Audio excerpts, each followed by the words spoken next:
A little bit of background, we just wanted to, the Recreation Commission wanted to invite people to come down, and leagues as well as individuals from town.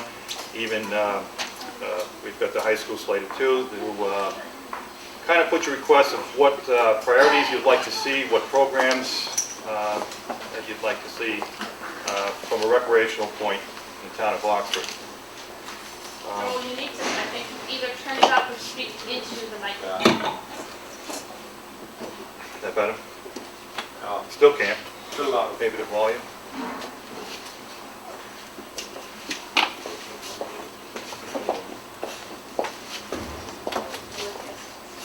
Okay, is that better? Keep talking. A little better? Yeah, that's much All right. Just going to go through some introductions, and Joe Zaneski is going to be our moderator this evening. We have the different leagues set up already to speak, and if anybody wants to speak outside of the leagues, individuals, there's a sign-up sheet in the back if you want to speak after the leagues have gone through and spoke. I want to welcome Mr. Sad, the selectman. Stacy Barr, that was manning the table. She is the director of the community center and the senior center. I got Sean Dival with the DPW. We'll go through the rec commission. We've got Mary Lynn, who's our clerk. We've got Steve Parkett, Roger McCarthy. We've got Paul Fitzpatrick, Dan Fitzpatrick, Jason Burden. Okay. And there you go, Joe Zaneski.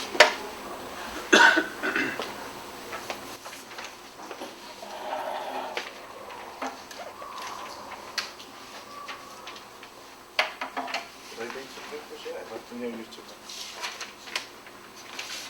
No? Keep it yours. Okay. Good evening.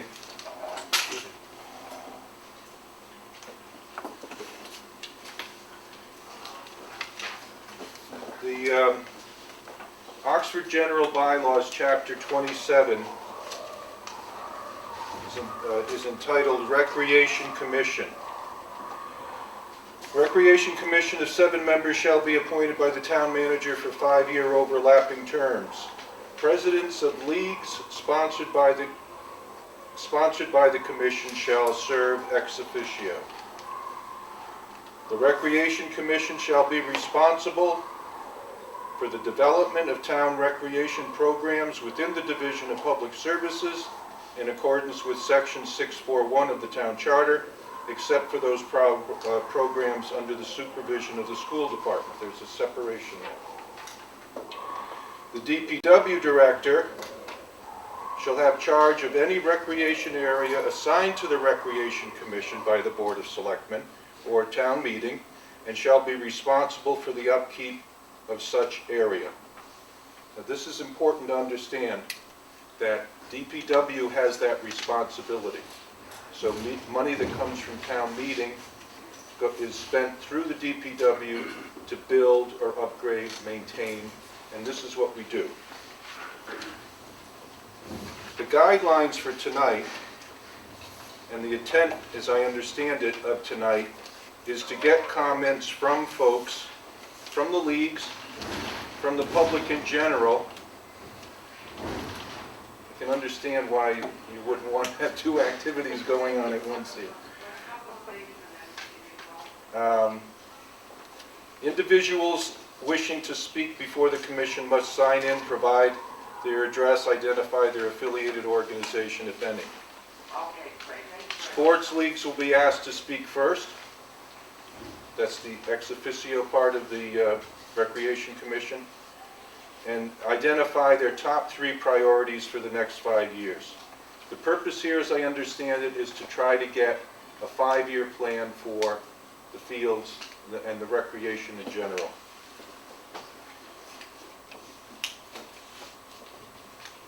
The Recreation Commission expects common courtesy in allowing people to express their opinions to the commission. After the league speak, the commission will follow the sign-in sheet. Please keep in mind that at a certain point, a time limit may apply. We all don't want to be here too late tonight.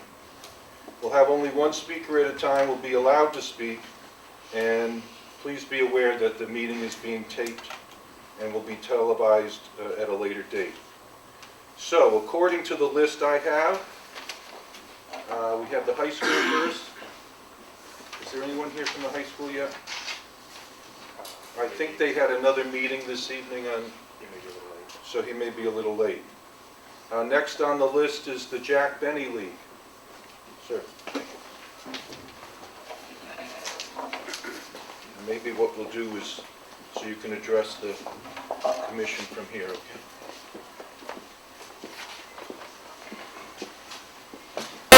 Good evening, everybody. My name is Ken Butchercoat. I am president of the Oxford Jack Benny League. My address is 40 Walnut Street in Oxford. The Oxford Jack Benny League has been in existence over 40 years. Probably some individuals in the league that have been involved in the league that, Mr. Sad. Our league consists of 4 teams comprised of 56 men aged 39 and over. We play one night a week at Rule Field on Thursday nights. Our season runs from April to September. And the field that we play at is the Field 1, which is the field closer to Main Street.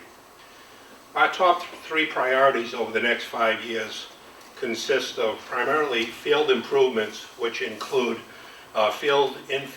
repair the infield where the grass meets the dirt. There's a large lip, which has resulted in a safety issue.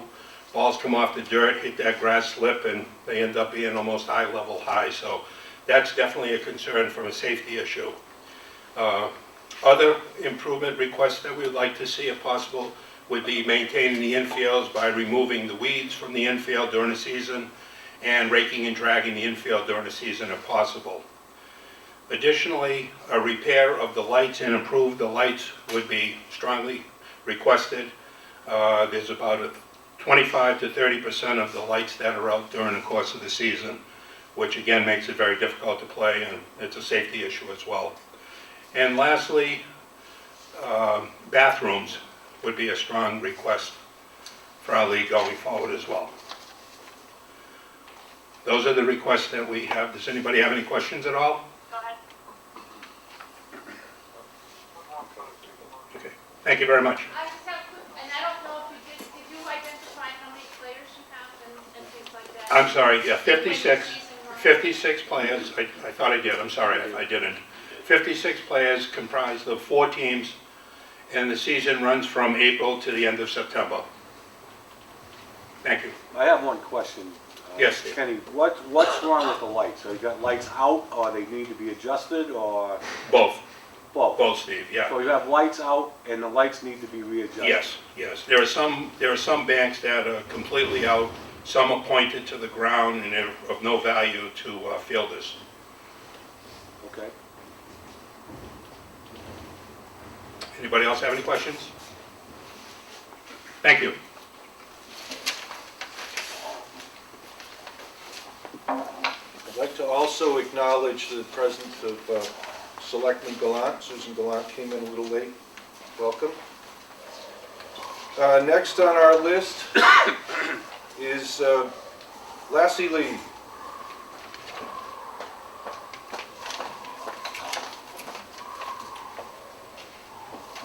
Good evening, Rec Committee, Selectmen, other attendees. My name is Les Nelson, and I'm a member of the board of the Oxford Lassie League. Our season runs from April until usually about the October timeframe when we finish up our fall ball season. We have about 120 girls currently playing Oxford softball. In no particular order, our requests are as follows. Appropriate drainage and leveling, as Jack Benny League indicated, for all the fields on Rule Field, not just Field 1, but there's 3 fields there at this point in time. Concession stands with bathrooms and storage facilities so that we can have appropriate facilities for the children of Oxford to use during these programs, along with storage of our equipment and field maintenance items throughout the season. Finally, we would request that we move Field 3, which for the past year was used for the soccer teams, over closer to Field 1 to keep all of the softball facilities and the softball fields in a more centralized location, and let the soccer field area be in the back part of the rule field so that both sets of teams have their own segregated areas of play.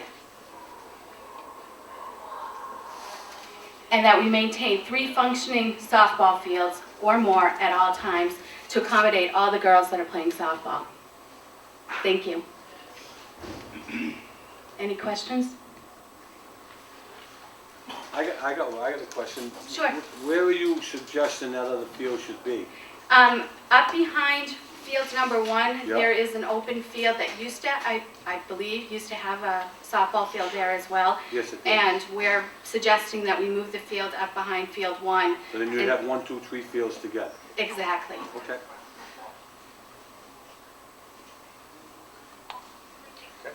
Thank you. I have next on the list Little League. I also have 2 Little League reps on the sign-in list. Did you, oh, no? Okay.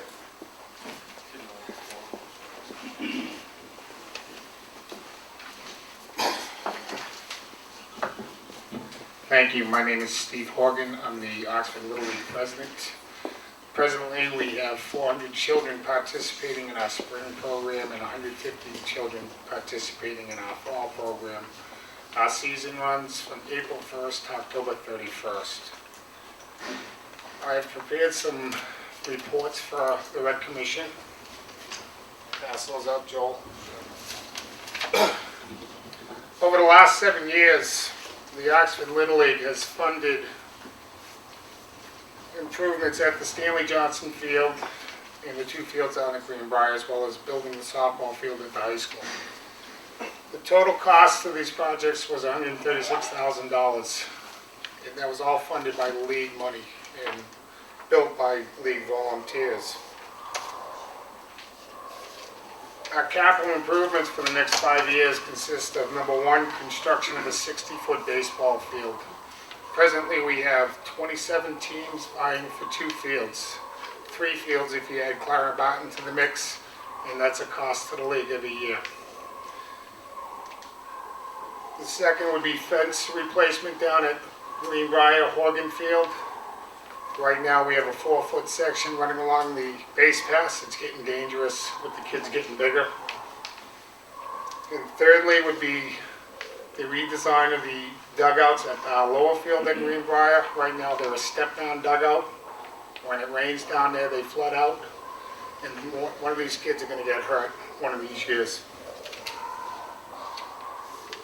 And that's it. Any questions? How many kids do you have playing? We have 400 kids in our spring program and 150 in our fall program. So you have 550 total? 550 total. 32 teams. And your fence replacement, what's wrong with the fence? The fence is the original fence down Is at it the Greenbrier. height that you need? The height, it's falling apart. Okay. There are areas that need to be replaced, the gate needs to be replaced. The There's a dugout, gate. the backstop and the fence along the dugouts were replaced at league cost 5 years ago. We need the entire fence. Okay, so there's a certain height requirement that? No, there is not a certain height requirement. It's just these kids are getting bigger, the bats are getting a little more livelier, the balls are a little more livelier, and somebody's gonna get hurt with a foul ball. Because the fence just isn't there? Fence is just, no, fence is there, it's just too short. Okay, so you do need a We height we requirement. would like, You we need would like higher a six, fence. we would like a 6-foot fence. Okay, that's what I was looking for. So Steve, is this on both fields down there or just Just the main field, the 90-foot the diamond. main field? Yeah. On both sides, all the back side of it, the No, sides? the backside, the outfield section would be fine with a 4-foot section. Okay, It's just 2 sides on the 90-foot? from the dugout to the end of the infield. Okay. 'Cause that's usually where the people watch the games right there, and I don't want anybody to get killed. Now, the dugouts, do they have to be removed, the current ones, or? We've looked at it, Joel, and we think we can raise the dugouts, fill them in, and then try to raise them up and then just replace them. We would probably add some concrete to get the proper height. How deep are they, Steve? They're at least 2 feet. There's 2 steps down. So if we dump concrete in there and level it, We'd have to raise them up for a certain height requirement. right, well, So if you fill them with manager- concrete, you can yeah. just raise them up. We raise them up, yeah. Once again, I'd like to thank the Rec Commission for the opportunity to address the board and look forward to continuing our partnership. Thank you.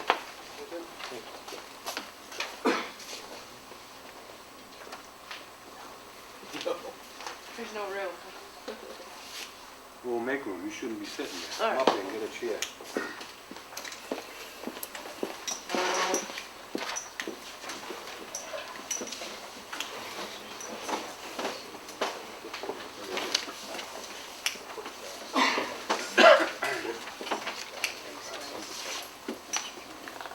Is Liverpool FSC? Has them on the list, not yet? He's running late. Okay, when he gets here. We don't have anybody from the high school yet, correct? Men's over 30 soccer, is there a representative? Okay, please come in. Men's softball.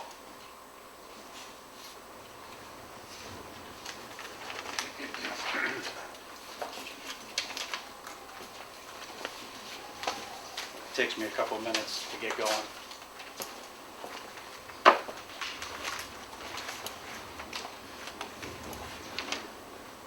Excuse me. Hi, my name is Wayne McFarland. I'm the Central Mass District Area Director for Massachusetts Special Olympics, and also I am in charge of Central Mass USSSA softball. What I do is many variety of different things. I just actually moved to the neighborhood in June. So I'm new here, I'm actually from Framingham. So what I want to do is, I've spoken with Mr. Maisley over the last couple months and offer some services to him. And basically what I want to do is, my first priority is safety. The lights down at the fields need to be adjusted, need to be laid. All you people mostly have already concerned everything, they've already said what basically needs to be done. I have a whole list of programs and things that we put together of what needs to be done. I made a recreation evaluation tool, and it evaluates the whole town of what can be done with evaluations of every ballpark, skateboard park, and everything. This is what I do. So I have this tool for you people to use, and I'm offering it to the town. I'd be more than happy to Thank you. give that to you. Also, I'm new, so we just started a softball league. The men's softball league is just started up again. I had 6 teams to start off with, but right now, next year we'll probably grow and grow and grow. Everybody likes playing in Oxford because they like the area, they like the field, and over 50% of my league is town residents. So it's coming back up, and I'm going to be starting programs for the women's program, for the men's program, for the kids program. There's going to be a lot of different things that I'm going to try to do. So I will cut this short so everybody will have a turn to speak, but if there's any questions, I'm always available. Mr. Maisley has my information, knows how to get a hold of me. And I also did tell Mr. Maisley, since he was nice enough to do stuff for us, I am going to do field 1 and 2 over for the town at no cost. So I'm going to do the infields over, I'm bringing my own equipment in, and I'm going to take care of it for them, to help them out. So if there's anything else you need from me, feel free to call me. Thank you. I have a question. You have a fall ball league now, correct? Yes, sir. And that's with 6 teams? Yes, sir. And now are you expecting to have a regular summer men's softball league like in the old days, so to speak? I am going to start a spring, summer, and fall league. There will be all aspects of softball for the girls, the men, the co-ed, the women's, all year long. I also run clinics. We run a fast pitch clinic for the girls. We run different camps. We run all kinds of different camps. I'm with a very large organization. And so what we're going to do is, since I moved to the town and I have 2 grandkids that play in this town, in their programs, I'm going to help out. Now, when you say that you're gonna have all these different leagues and different groups of people, are you bringing out-of-town people in, per There are se? some people that are out-of-towners, that are from Webster, from Dudley, from Charlton, that do come into the town and play to bring in more money for the town. There are some goals that, you know, I definitely like to see happen with the pavilion, be put up at a field, concession stand, you know, hopefully, you know, go off the ground where it's makes more revenue for the town, you know, for money, for whatever. There's many areas that we can touch on. I mean, this can be set up for another meeting that we can do. So tonight's requests are basically, there's some equipment that needs to be made. I purchased, and I'm looking into, I got some equipment that we talked about, Kubota and a Toro Smithco that does aerating and everything. I priced out everything today. My rep from Toro is going to come in and we're going to set up a clinic on Rule Field. And they're going to demonstrate how to use all these equipment, and they're going to bring in seminars, and we're going to do seminars to the town. So these are some of the things that I've been working on, that I've been working with Mr. Maisley, trying to get everything up and running so we can get not only the girls softball, men's softball, but also soccer, and any other program that needs to be with the town of Oxford. Okay, now when you say girls softball, are you talking Lassie League, or are you talking a totally different league? It might be a totally different league. I like to combine with them and make it a very large league, you know, but I have to sit down and talk with, you know, the board of directors and make sure that they're okay with, you know, doing stuff. I mean, we do our own, as you have for many years. I've spoken with you once before that you have brought in your own thing and done your own maintenance in your own fields. We have done our own maintenance, and that is one thing I've come from town of Framingham. I've been with the town of Framingham for a long time, living there, and this is a place where I think the town eventually needs a recreation park department. Absolutely, I agree with that.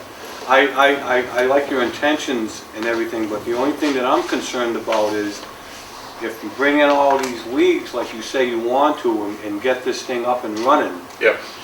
we only have 2 fields down there, and if we don't build another one and have another one, how are we gonna have all these teams and everything going on down there? There is enough space there, down there to create fields. There's enough space to create, from what I understand, behind the town high school. What are your expectations for numbers? My expectations are for numbers probably about, depending on, I mean, each league has its own number. Men's softball could be, you know, 100 people. Women's softball could be 40 people. Kids softball could be, you know, depending on the leagues, and, you know, 100, 200. And you're looking at co-ed as well? Absolutely. So all as different entities? Yeah, that's right. And co-ed, well, it must be adult. It could be kids too. It We could have, be kids we too. run Who's we? USSSA. It's United States Slow Pitch Softball of America. It's So they're United. behind you, you're, I'm the Central Mass District Area Director. I'm in charge of Central Mass. okay. That's my job. So if there's any questions? Okay. Thank you. Thank you. Thank you. Thank you, and welcome to Oxford. Thank you, sir. PNJ Senior Babe Ruth.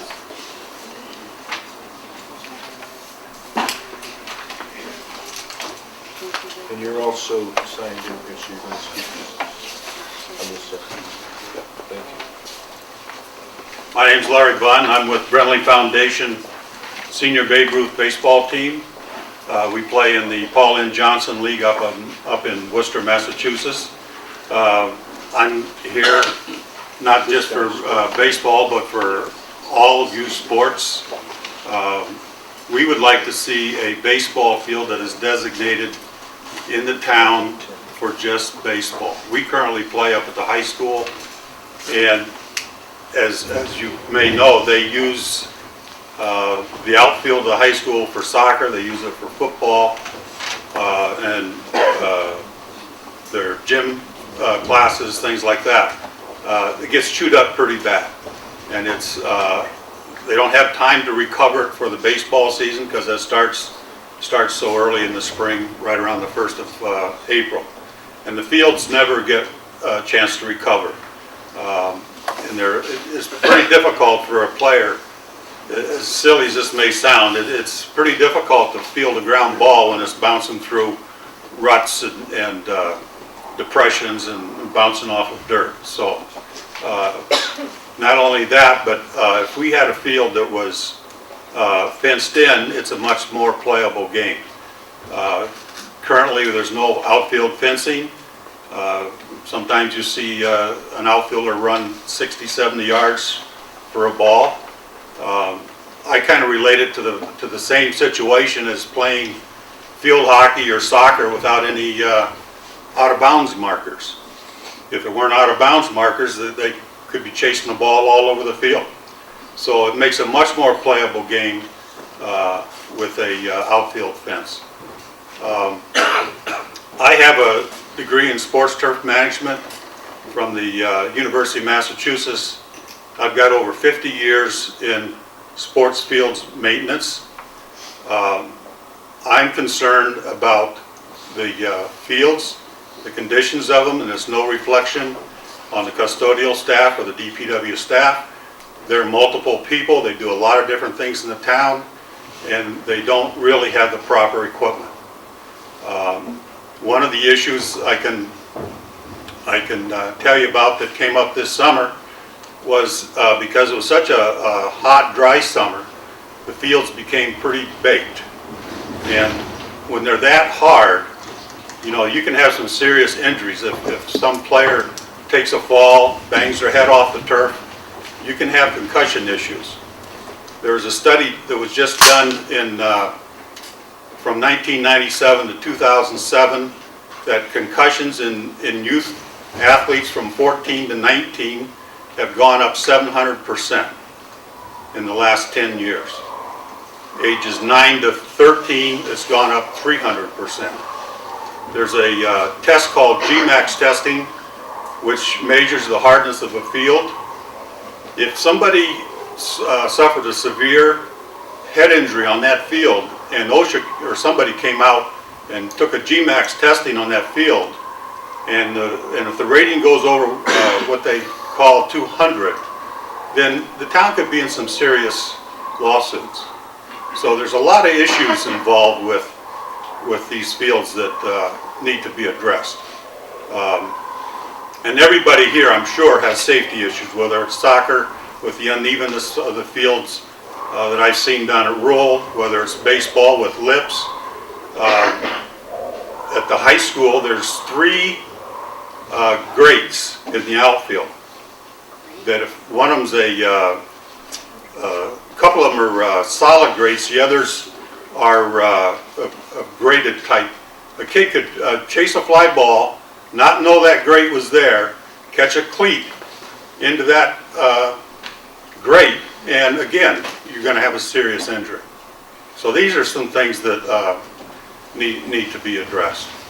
And as some of you know, I've been a long time proponent for this town to establish a parks department, there's a lot of young graduates out of turf schools that are available. They don't require a large salary. Create a department that has all municipal grounds that are grass, put it under one department. That person's going to have the ability to maintain fields, so some of these things don't come up.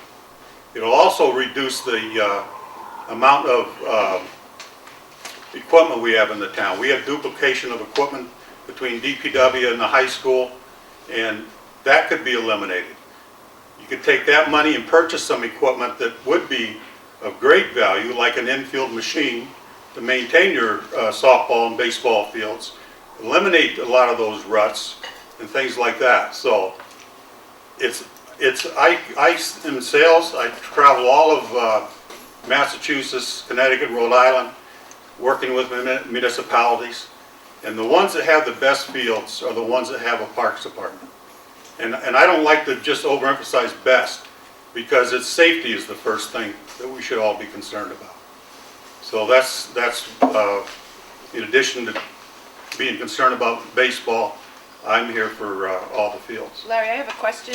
You had said that the ruts out in the baseball field, do you believe that those were caused by the usage of other sports on that field? If you had, because you said baseball field only for use, so am I to assume that those ruts were there because other kinds of sports are playing there? They would be eliminated if you had just a baseball field? Absolutely. Or is it how it was laid the first time? No. or- It's the football team and the soccer teams beaten it practice up. in the outfield. Okay. And right field gets the worst. It looks like the center of the football field, I see. okay? Okay, so it's And they have to have a place to play too, okay. and practice. They can't all practice and play on the main field. But there's a lot of safety issues on these fields. I've been around almost all of these fields in the last month or month and a half. Larry, do you have one of those GMAC things? One of those little... We're going to be set up to do GMAX testing probably by summertime next year. That'd be interesting to know. Yeah. It's hit big with synthetic fields. They require synthetic fields to be tested at least once or twice a year, or excuse me, once a year. That's what they suggest. And it's going to come into the turf fields shortly thereafter, because it is an issue. I got, like I say, the fields this summer were big. And I remember when we used to have that Labor Day soccer tournament up at the high school, when we had 120-some teams. We had a hot, dry summer at one time. And I believe that one weekend they made 12 or 14 ambulance runs to the hospitals with kids getting hurt. That's true. The fire And department. the fields were bare dirt. They were extremely hard. Grass provides protection. A good, healthy strand of grass provides protection. And that's what we're all looking for. We don't want to see kids out there playing on unsafe fields. I got a question. Just to touch base, I don't know if any of you people know this, but at the high school, they put in 2 basketball hoops right at the end of the parking lot. Okay? Now, last year, we had a kid chasing a fly ball, almost ran right into that basketball pole. Because he's going full speed. All of a sudden, people are yelling, watch the pole, watch the pole. Well, there's 2 basketball hoops there. We also had to move a boat, I mean a huge boat, out of center field because someone parked a boat out there. And also, there's jet skis, there's all kinds of stuff that the school department puts along that wall for the kids that use that shop.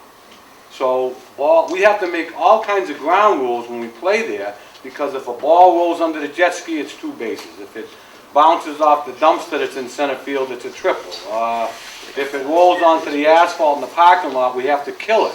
So, I mean, it's just, there's some serious, I mean serious safety issues at that high school. And I don't think a lot of people know about it. And them grates, those are like sewer grates. They're 2 inches thick. And there's 3 of them right in the outfield. And you can't see them unless you walk right over them and actually step on them. So we had proposed, because it's on school property, I don't think the Recreation Committee can do anything, but just fencing along the school and along the parking lot, like an L-shaped fence, to at least condone that area so kids aren't running out chasing balls, and then it provides a walkway through to the shop, and it fences off those 2 basketball hoops. I mean, you got school buses and vans that park there. I mean, you got some 16, 17, 18-year-old kids with aluminum bats that hit the ball and fly out there. So, I mean, I think they have to be addressed. Thank you. I'm told Liverpool FSC is here? Yeah. Sir?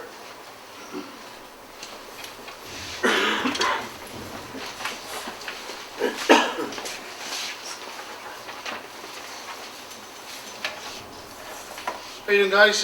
My name's Bernie Grimes. I live in Sutton, but I run Five Star Soccer Academy in Oxford, and I run a premier soccer club called Liverpool FSC, where we have many kids from Oxford in our program.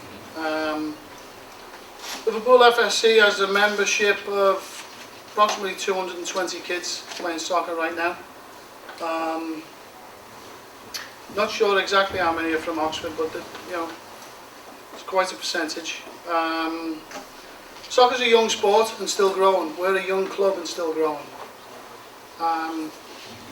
What's needed for this sport to grow is quality fields. And not just fields, but quality fields, like the gentleman said. You need to fix the ruts, you need to fix the, put sprinkler systems in, and to just get quality fields. What I'd love to see, is to improve the facilities in Oxford, to a point where, people from around the state who actually come and play. We play in the Massachusetts Premier League. And we play teams from all across the state, from the tip of the Cape up to Springfield. New Hampshire teams come down here.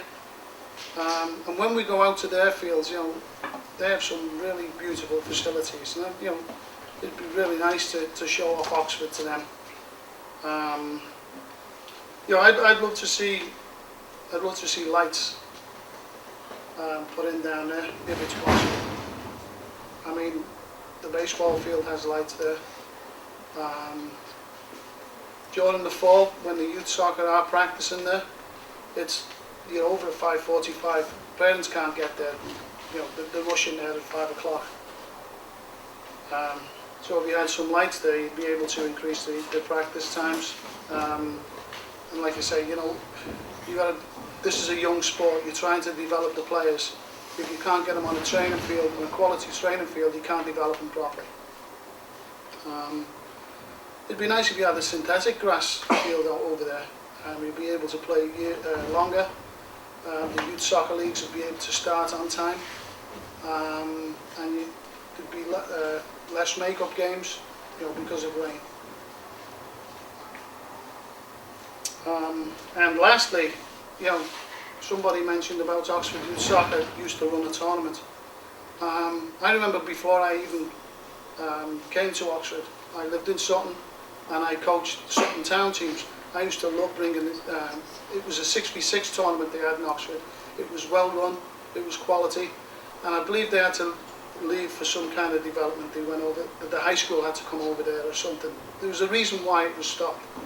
I believe if that wasn't stopped that year, it'd still be running now, and it'd still be generating some revenue for Oxford Youth Soccer and for the town of Oxford. So I'd love to see that happen. That's all I've got to say. Would you say maybe 50% of the kids from Liverpool are from Oxford? I wouldn't say 50, no. I'd have to look at it, but I reckon probably closer to 30. With what you've recommended, would Liverpool be able to contribute to that? Of course, yeah.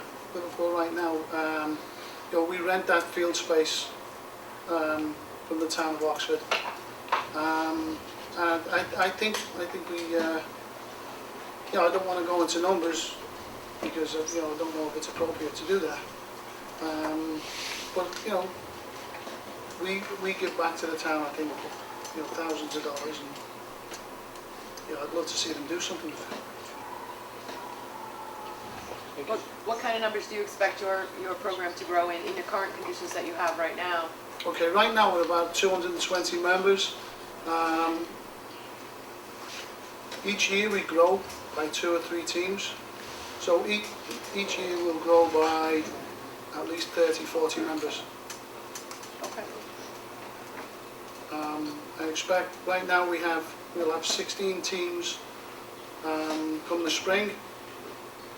Next spring we'll probably have 18 to 20 teams. Okay. Thank you. Thank you. Thank you. High school? No high school? Men's over 30 soccer? Second call? No. Volleyball, is there a representative from volleyball, please?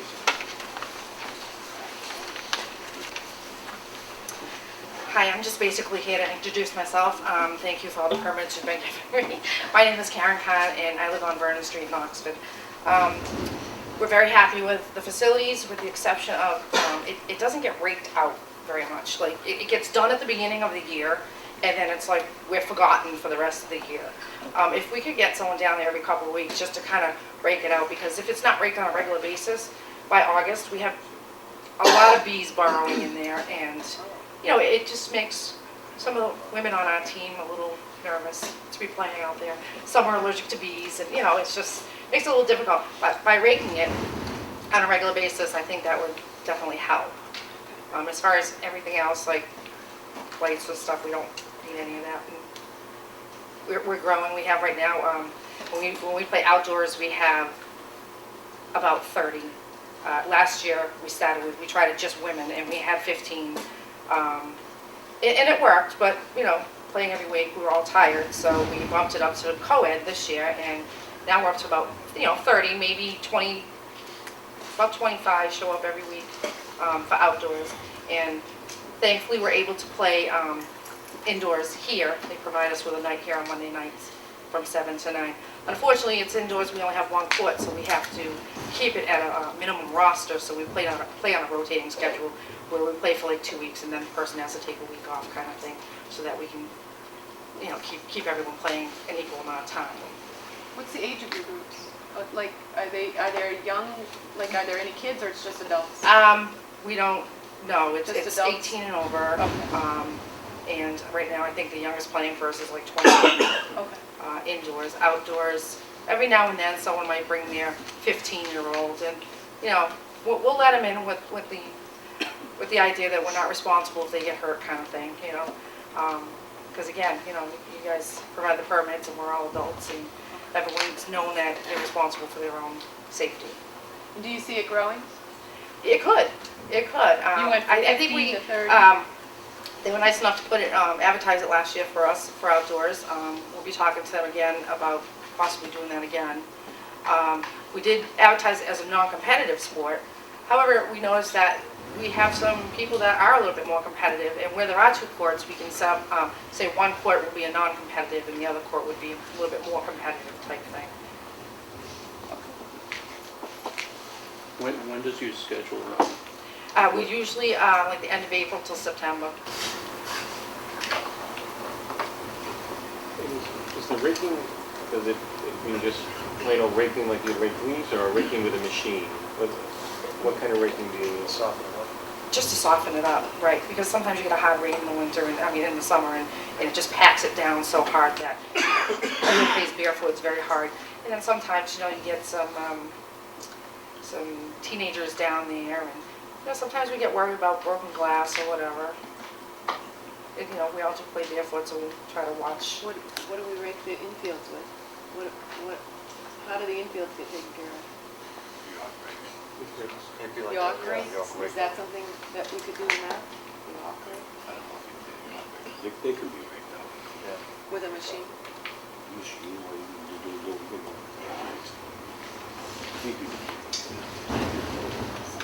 Thank you. That's about all I have. Thank you very much. Thank you. Thank you.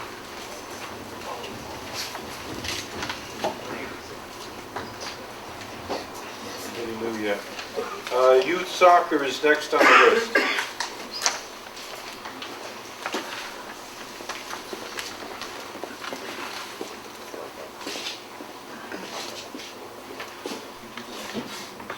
Good evening, my name is Bill Hale. I'm the 6 Country Lane in Oxford. I'm the president of Oxford Youth Soccer. Our season runs from April through June and approximately end of August to the beginning of November. We have approximately 250 to 300 players during each season, and we field about 35 teams in each season. First improvement we like to see is regrading of Rural Field. Much of the field, especially up by Field 3, is very uneven. We don't utilize the space very well. Currently, I think we only have 3 fields up top there. We certainly could fit a whole lot more just in the existing space by increasing that. Also, I'd like to see irrigation up there. Bernie brought up for a 5-star. Without having that field space and then being able to turn them over, it's very difficult to keep them in good shape. Fields get torn up really quickly. Even using the existing space that we have, we're able to turn over some of the fields, but they never really recover. So you find yourself playing on dirt, playing in ruts. We heard about testing the soil to see how safe it is, as far as how hard it gets. And, it's extremely hard up there, especially after a tough summer. I'd also like to mention there's multiple groups that use that field up top. For soccer fields, Oxford Youth use it. Liverpool uses it. Right now we only host Special Olympics every year, which we do. Not 100% sure of the exact numbers, but there's got to be 15 to 25 teams that show up every year. 35, Special Olympics. 35 teams. 35 this year, and we've had as many as 45. And that happens every year up at Rule Field. We're able to put in 9 We've got 9 this year. 9 or 10 soccer fields by using some of the softball outfield, and then rescheduling games with 5-star and our own leagues to fit that. We also hosted for the first time a Mays Division III soccer tournament. If you play in a lower division, in the springtime you don't get a chance to go and play in any type of tournament. Mays actually asked us to host a tournament, which we did this year. It was very successful. They've asked us to do it again next year, and it's purely volunteers for that. Bernie wrote 6v6, which again I wasn't part of or in town during that time. Many people on the soccer board have asked about reinstituting that, whether it be a 6v6 or a 3v3. We just need more fields to be able to do that. The second thing is facilities. There is no bathrooms up there. There's a porta potty, and that's it. If I were to go up there on a Sunday afternoon, there's got to be at least 100 kids playing soccer, either being trained, playing games from multiple leagues, not including softball or anybody else that's using that field. Obviously having one porta potty with that many kids, parents, grandparents, and people up there supporting teams. I'd love to see some type of field house where you could have concessions, bathrooms, washrooms, that type of thing. Finally, parking. Right now, parking is awful up there. There's some handicap parking way off on one end of the field. I've seen some of the 5-year plans that have come up, which make parking much more centralized, much easier for other people to get around those fields. I believe it's dangerous for the kids that are playing up there, especially as the nights get darker and dust comes along. The swing set is sitting right there by the parking lot. Kids are running back and forth across the street. Most weekends, there's people parking at Chafee. There are people parking along Locust Street. We've got to do something about parking within that, or I'd like to see us do something about parking. Finally, I'd love to also see lights up on Rule Field. I know baseball has lights, softball has lights. If we were to get lights up on Rule Field, especially in the fall, you don't have to stop playing at 5:30 at night. We can go ahead and run till 9, 10 at night. You can host different leagues to play up there. Play all throughout the summer, which I know there's many leagues that you play up in the summer, high school leagues and men's leagues. So even if we were to light up one of the lower fields, it'd be a huge benefit to at least get one of those lit up. Any questions? Who plays on the lower field? What leagues play on the lower field? By fields 1 and 2 for the softball. Yeah. I know the lowers. Right.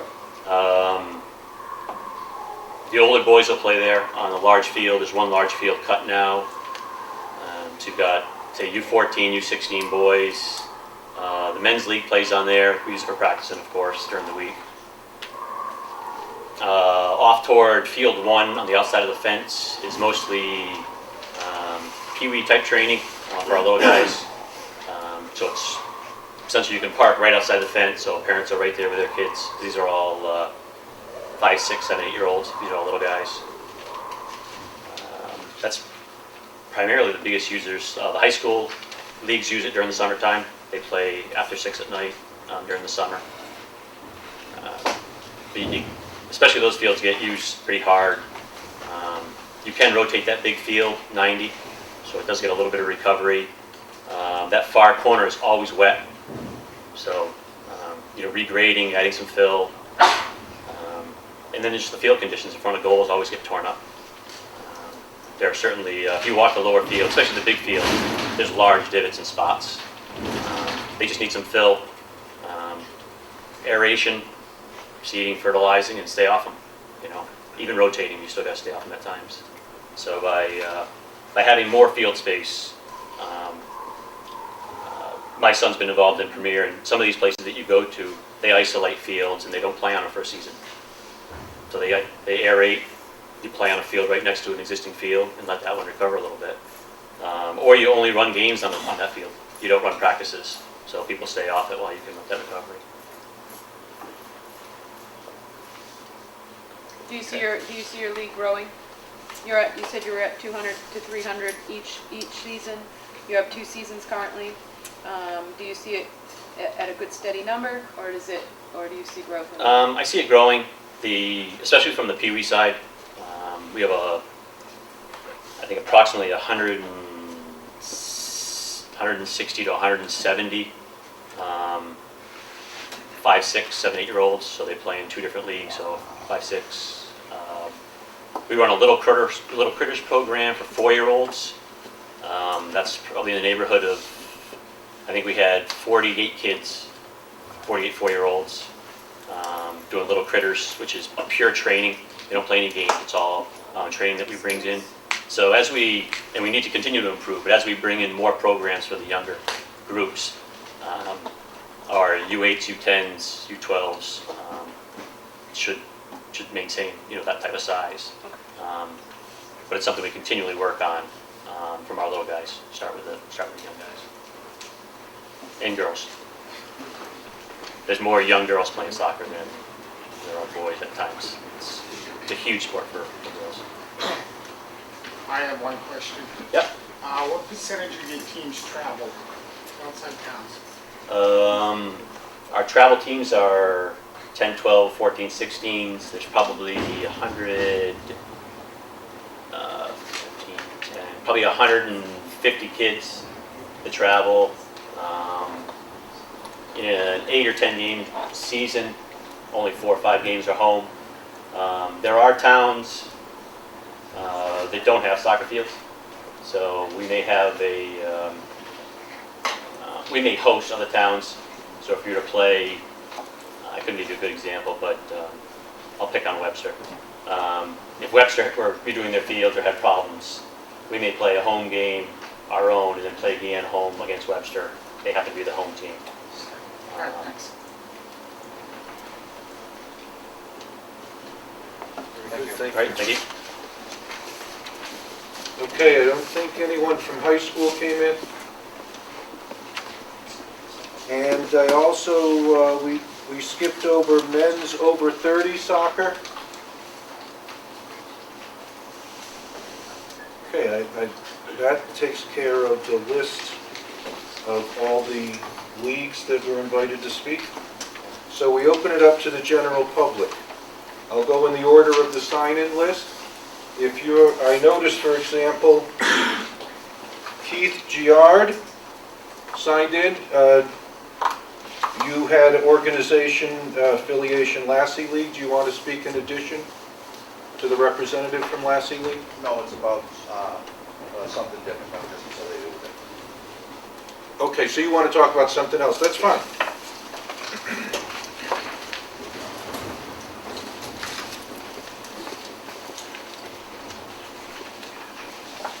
Hi, Keith Giad, 8 Malden Street, Oxford.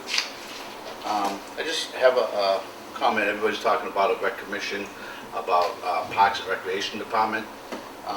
Open Space Committee, I feel there should be a representative from the rec commission on that committee. Is anybody on that committee from the rec commission?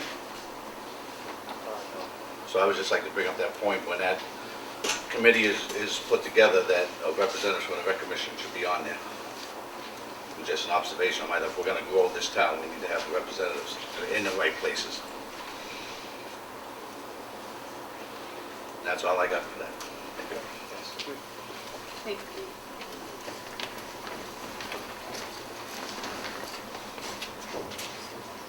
Joseph Generico, you signed in. Are you interested in speaking, sir?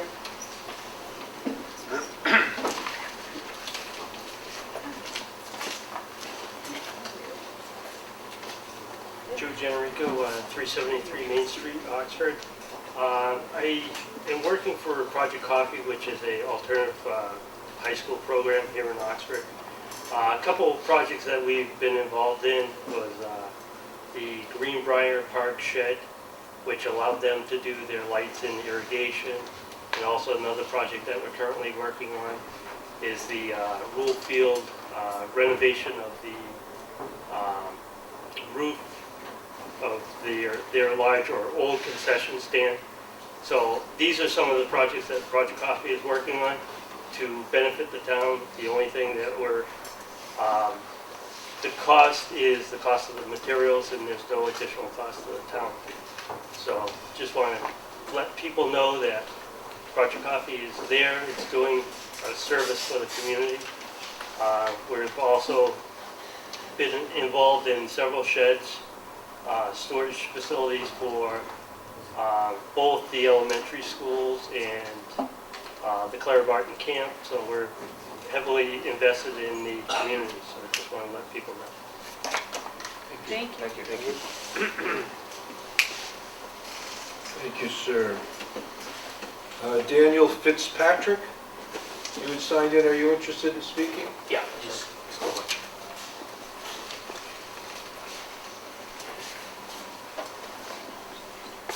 Dan Fitzpatrick, 35 Fort Hill Road, Northern Rec Commission. I just wanted to bring up, most of the people were talking about rec leagues tonight, and we've had some requests over the years that we've been trying to incorporate was non-league related requests, such as access to Robinson Pond. If you've ever gone up there on a weekend in the winter, people are trying to ice fish, and there's cars parked. Sometimes they're getting towed, and they'll block off the entrance. So that would be a request that I'd like to put in, that we have access to that town land. There's town land along that. It's just getting access in there and getting it all legal. The other recreational issue that I have is walking and bike trails along the French River. A lot of other communities have it. There is town land along there. It's just getting it, perhaps other grants are available through the federal government. There's some great space along Haworth, Charlton, Dudley, and Haworth Road that we could actually make a nice walking trail between there.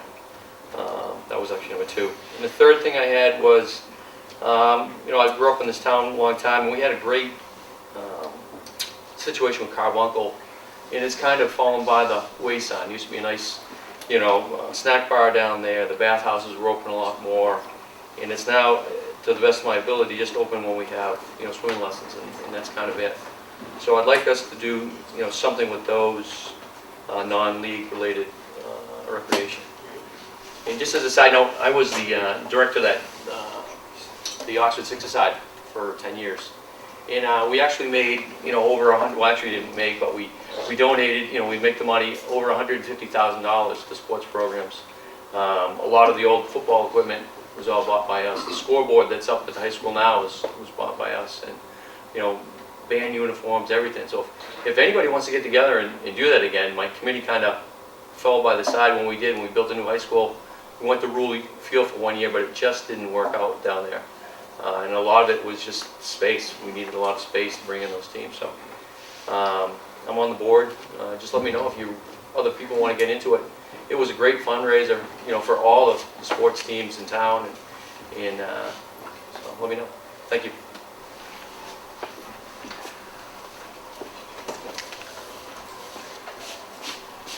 Next on the sign-in list is, oh no, you're already, Wayne McFarland.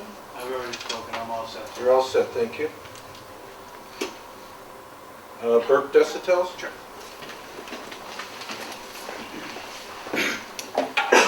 Evening, everyone. My name's Burke Desautel, 53 Fort Hill Road. Lifelong resident of Oxford, played in Oxford Little League, Oxford Youth Soccer with Mr. Boyle when it started, Oxford Pop Warner when we had one, as well as Oxford Youth Basketball. So, been on the rec commission, and I've been involved in Little League for the last 3 or 4 years, actually longer than that. And I just wanted to talk about my own personal experience last summer, which kind of drives home the capacity issue that Little League is going through right now. During the summer, I was managing one of the All-Star teams, and we have 5 All-Star teams that use the 60-foot field. So we have the Stanley Johnson Field with the lights, we can get 2 practices, and we have the Greenbrier Field, which we can get a 3rd practice. So we have 5 teams vying for the same time. So it was my understanding that since the Little League helped with the manufacture, the building of the softball field up at the high school, we had first access to that field. And I went up there and there was an AAU game going on, softball girls. So we were displaced, we went out to the outfield, we cobbled our practice together. The other team from the league was there as well, so we just figured it out. But it just got me thinking that, why are the field resources, the town resources, displacing the kids from town for out-of-town usage? So I think this is great, I commend the board, I'm glad that we're getting together here as a group, and we can figure out how the kids from town can get first access to these fields, and we can use these fields together, so thank you very much.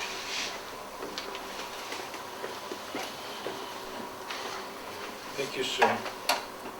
Susan Seibel, you want to speak?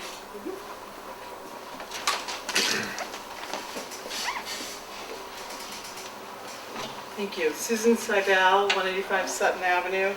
I had a few requests. I was glad to see that Dan talked about a rail trail along the French River. I know that I'm on the Open Space Committee, but I'm here as an independent citizen. But I know that Oxford's really cooperated with French River Connection. We're really lucky to have that group. And we've done a lot of collaborations between the Open Space Committee, the French River Connection, and the Dudley Land Trust. And those are 3 groups that work really well together to work on the French River. It's an amazing group that has gotten a lot of grants because those 3 groups work so well together. So I think that should be supported and continued. The French River is a jewel that we have in Oxford.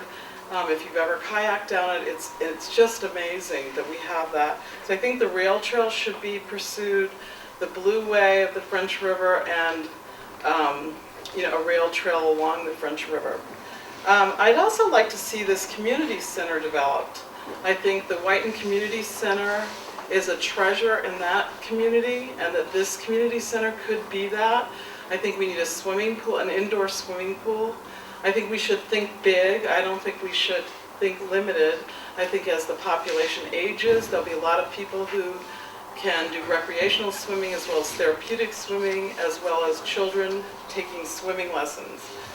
I think the Recreation Commission should resurrect and work on the Community Preservation Act. Everybody's talking about having money and resources to do things. That is a win-win proposition. The Open Space Committee worked on that for a number of years.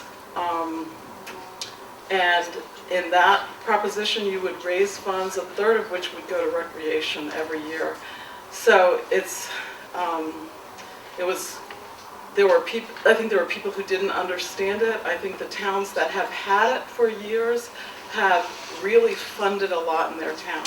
So if you're looking for money, that's a win-win proposition for all of the people in town, for open space preservation, for recreation and historical preservation. And I think if the Recreation Commission and all the people on all the leagues, you have hundreds of people, got behind that, it could be passed in Oxford. And I think it's money that we're leaving on the table. I talked to you at the town meeting, I think, after, and I looked into that CPA. Yep. Oh, good for you. And Oh, the town of West Boylston had it. good. Lots of towns have it. Yeah, well, the Cape's been doing it for years, and Yep. they've reaped Yep. big-time benefits. Yep. And they've gotten 30% now? On the money, yes, from the state. It was 100%? Well, the state's, funding is not there, but they're Right. still getting 30%. Right, And the way they did it was they voted in at the town meeting right, that the town residents voted they take 3% of all real estate transactions, right. and it goes into that CPA account. Yeah. Well, And the way, then the state matches it dollar for 30, dollar. yeah. Well, I don't know where else you can make 30% on your money. Well, It's I just- don't make it on my money. I know, but it's a win-win situation, and I Right. agree with you, and I'd like to talk to you It after. was this meeting. 100%, it's gone down. I'm sure it will go back up. It will. Um, I looked into that, and the way they got it set up over there is they have a person on the historical committee, recreation committee, housing committee. That's how that committee is set up. Right. And then they vote on how they want to distribute that money. Yeah, all the And they money- wound up doing 10% with each. So, Yeah, I it's mean, all locally controlled. it is. It's a great way to raise money. Yeah, yeah, and I think at the time when economics were hard, people weren't interested. It's based on a surcharge on your real estate tax, so you can determine how much, so it's a fee, so it might be, for me, it would have been $30 extra a year. I don't have children, but I'd be glad to pay that Right. for the benefit of the town, for the benefit of everyone, so, good, thanks for looking into that. You're welcome. Thank you. Thank you, Susan. Thanks. Selectman Sad, you're next on the list.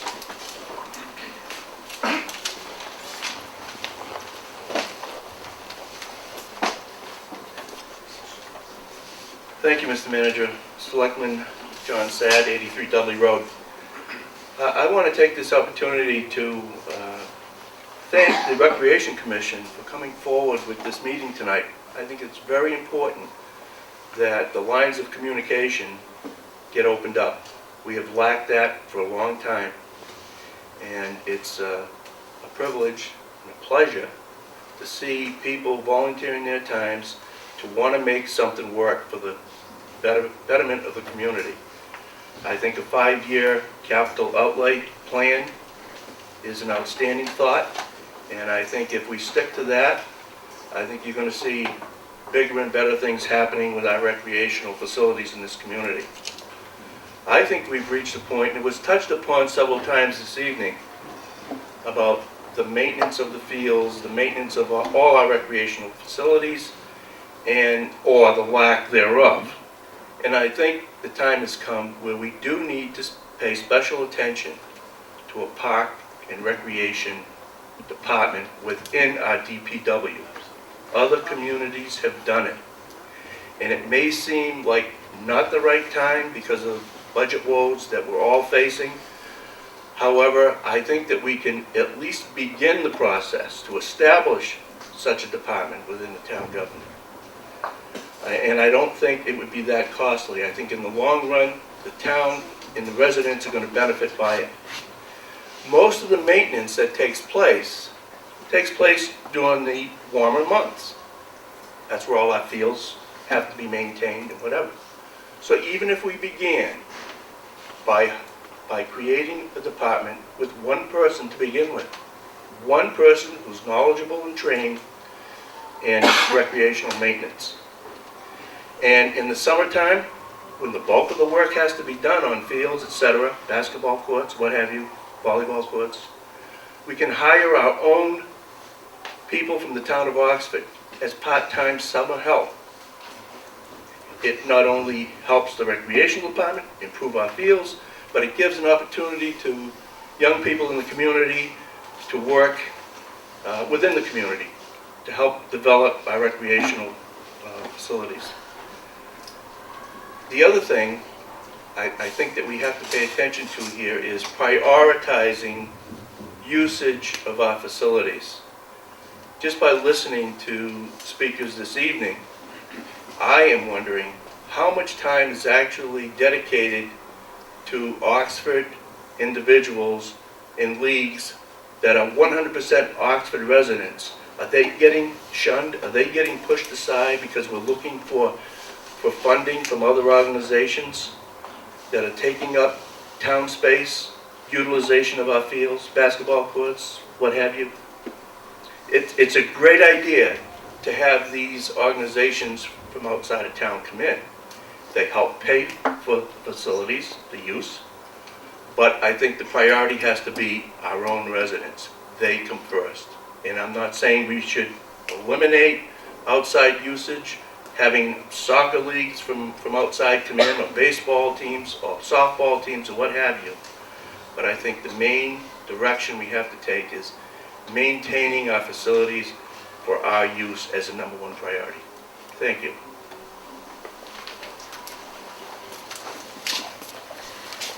I also, Tim St. Germain? I'll yield my time. Okay, you were probably represented by Oxford Little League here, cool, okay.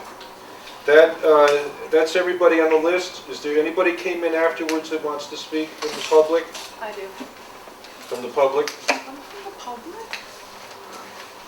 No, my rules say public now. After that,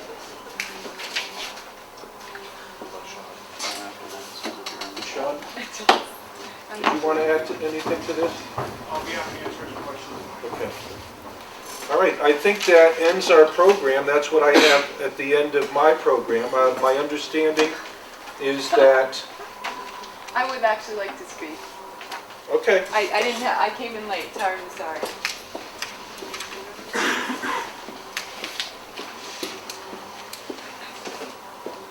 Becky Laramie, I am on the rec commission. I'm 17 Leicester Street in North Oxford. I did want to let Mr. Sad know that when we do assign fields, and everyone else here, that Oxford residents get first dibs all the time, every time. If there was a mistake with baseball, some kind of where baseball didn't get to use a field, that had to have been some kind of a mistake, because we always give to Oxford residents first. So I just want to clarify that. I myself have been a resident my entire life, so the one thing I would like to see is Carbuncle. I took swim lessons there as a child, and if you go down there now, you really have to wear shoes, and it's kind of odd to wear your shoes while you have your swimsuit on. So I'd really love to see that beach kind of redone. I don't know how all that stuff works. You can't do it at certain times of year because it goes into the water. But I'd love to see that beach redone. My daughter was a lifeguard down there for the last 3 years. And a lot of kids get hurt down there because it's some kind of stone dust. So that would be one of my things. I saw an interesting, I don't know if we could do it, but it's like a splash pad kind of thing that you could put down at Carbuncle. It would be a great facility for our youth, and it recycles water, so it doesn't cost a lot of money, and it looks great. I mean, it would obviously cost money, but as we grow and as we as a group and as a community join together, I think we could do these bigger things. And you mentioned swimming pool. That would be my ideal. I would love to have a swimming pool, and I would love for it to be close to this community center. My daughter, again, actually became a lifeguard in the Whitensville Community Center. Whitens, I believe is what they call it. Great facility. I think they have the oldest pool in Central Mass at that facility, and they keep it up. So those are the things that I'd like to see. And I really want to thank you all for coming and showing your dedication to the town and to the kids and to the rest of the people in town. So that's it. Thank you.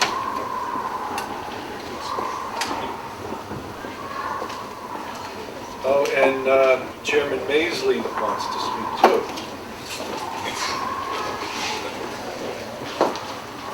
I just have one more comment. A lot of people, I didn't know if Carbuncle was going to be spoken upon, but the summer program there, the bathrooms really needed to be, repaired. The upstairs has been fixed. There has to be a safe place for the kids that are in the summer programs there. So Project Coffee has done a lot of work there. They've renovated and upgraded that building. So the upstairs has been cleaned up, but there's a mold issue, there's bathrooms, so that building really is kind of on the table also. One other area that wasn't spoken on tonight was Treasureland. Joe had passed along a letter that we received from a parent that, years go by, you don't realize how long that facility's been there, and it's a wood structure. A lot of the plastics need to be replaced, so that's another area that, you know, we're looking at that really needs to be refurbished and redone. So I just wanted to have that on the record, that that's also something that we need to look at, all, you know, those two areas. And again, thank you all for coming tonight and showing your support for the recreation in the town. Thank you, everyone. That ends our program for tonight. I think the Recreation Commission now has a job to do. Put together what you've heard, some you might characterize as wish list items, but there's some, I heard some real concerns too. One of the problems of being the moderator is I'm not supposed to say anything, I can't comment, and many of you might know that's very difficult for me. So I'm going to leave it at that. We are going to be working on a capital plan. I want this year to make that a very much more public discussion. And I'll talk with the selectmen how we might best achieve that. But so when we go into town meeting in May, if we have any free cash available, we can appropriate it in areas where the town wants to do it, where we've made, it's not just recreation versus plow trucks or versus school bleachers or what have you, where we've all agreed this is what we have to do first and this is what we have to do second. So hopefully that will work out. Thank you again all for coming and have a nice evening.